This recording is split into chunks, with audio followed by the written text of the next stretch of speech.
سلام. آموزش ساخت ستاره برای منور.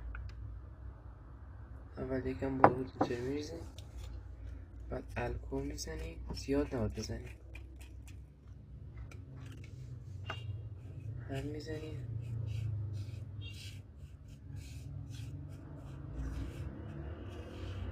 الکل رو اضافه میکنه که همش اینطوری بشه، مثل خمیر مانند پیدا کنه.